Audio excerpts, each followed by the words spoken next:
What's up, guys? It's Jack with Jack Banks MMA, and today we are looking at UFC Fight Night Lewis versus Spivak early betting ideas.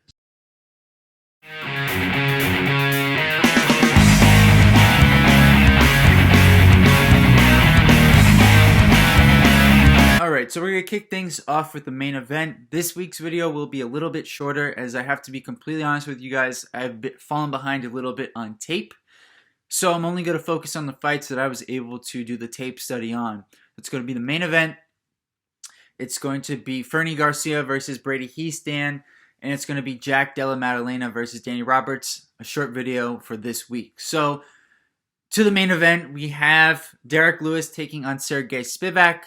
There are two guys who are moving in opposite directions in their careers right now. Derrick Lewis definitely, though, has faced the more difficult set of competition. That needs to be said.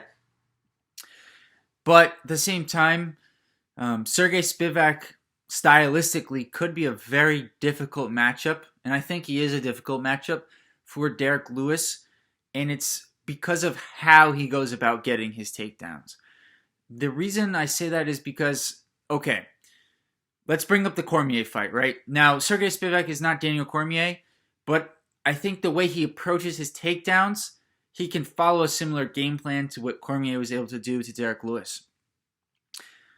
Cormier was able to get Lewis down mostly using the single leg and trips. And the reason why that's important is because we've seen Derrick Lewis go up against wrestlers after the Cormier fight and do a pretty good job defending takedowns.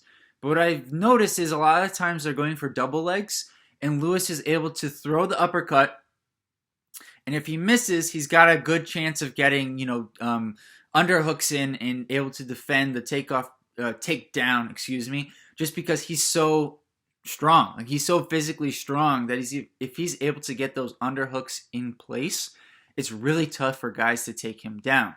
And I noticed in, even in fights where he was taken down, like the Olynyk fight, he was able to get back up just using brute strength. And I think he'll be able to do that against Spivak once or maybe twice. He was able to do that against Cormier. But I think as the fight goes on, he's not going to be able to do that as often. And the thing I really like about Spivak, and I saw it especially in the Greg Hardy fight where he got his takedown early there, he changed his wrestling attacks really well. Like, he's like in the Greg Hardy takedown, he starts with a single leg and then moves. Once he realizes he can't get that, he moves into like a hip throw, and he steps his leg across, and then he's able to throw Hardy over after they kind of move a little bit. There's kind of like a give and take, and then he gets the move, right? He doesn't give up after the initial single leg didn't work. He moves into another phase of his takedown offense, and I think that's going to be a big key for him in this fight against Derrick Lewis. So Lewis still has the nuclear option.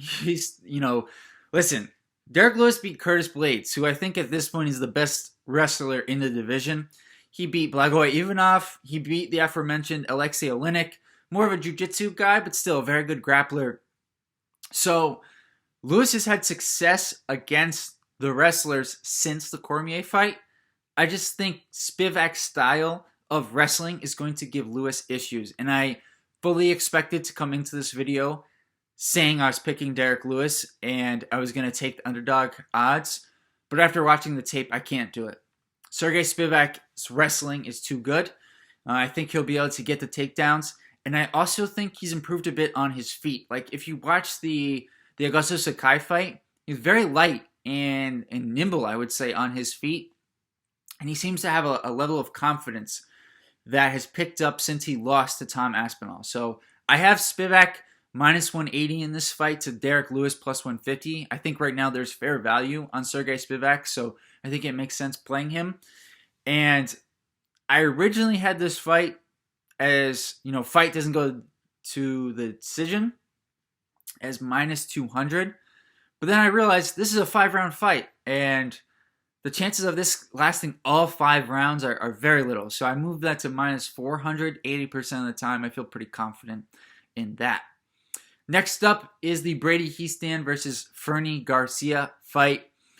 This is a this could be a very competitive fight, and it really just depends on, can Fernie Garcia defend the takedown?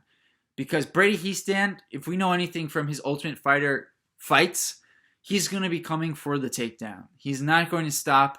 It doesn't really matter how many times you hit him. And I don't think Fernie Garcia has the KO power to stop him with one shot, which I think is very important in this matchup, because Hiestand, I think, is going to walk through a couple of shots and get to Fernie. Now, I know Fernie got the KO in his Dana White Contender Series fight, but I don't know. There's some parts of that I'm having a hard time, just based off of his career, a lot of decisions, as well as the fact that his opponent, who I'm just blanking on his name, he fought recently against Christian Rodriguez. He came into that fight on short notice, and I think it was like a week's notice or something, so there's a lot of things going against him as well.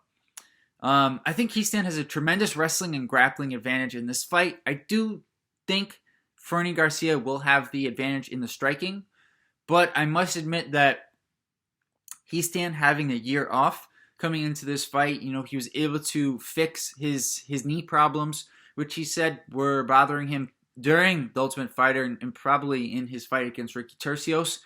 So I think that could play into his hands, as well as the fact that Brady Hiestand's still very young. Like, he's 22, 23 years old. So we could see a very much improved Brady Hiestand in this fight.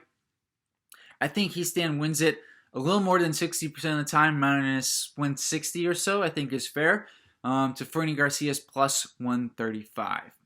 Last fight that I mentioned that I would be going over today is Jack Della Maddalena versus Danny Roberts. This is a quick one, guys. Maddalena minus 400, Roberts plus 325. I think it's deserved. I think Maddalena inside the distance 60% of the time. Minus 150 makes sense.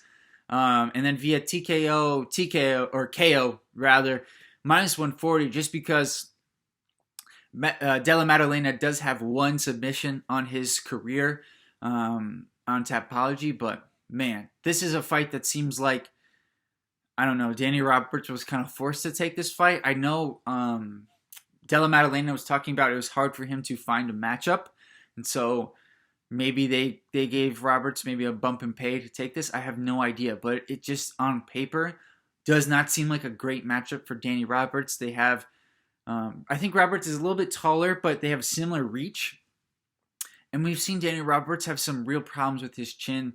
Just even in his last fight against Francisco Trinaldo has, it's hard to say who has more power than Trinaldo, but the boxing of Della Maddalena, I think, is on another level. So yeah, he's deserved as a minus 400 favorite in this fight and makes sense as a parlay piece. I'm curious what you guys have for your Fight Night picks for UFC Fight Night Lewis versus Spivak. I'd love to hear what you guys are thinking, because I haven't been able to get to all the fights on this card. So I'm hoping for next week I'll have more fights that I'll have taped so I can give you guys better analysis. But for this week, those are the three fights. I'm leaning with Spivak, Hiestand, and Maddalena. And I think I might parlay them together now that I've just said that. So I'll see you guys next week. Peace.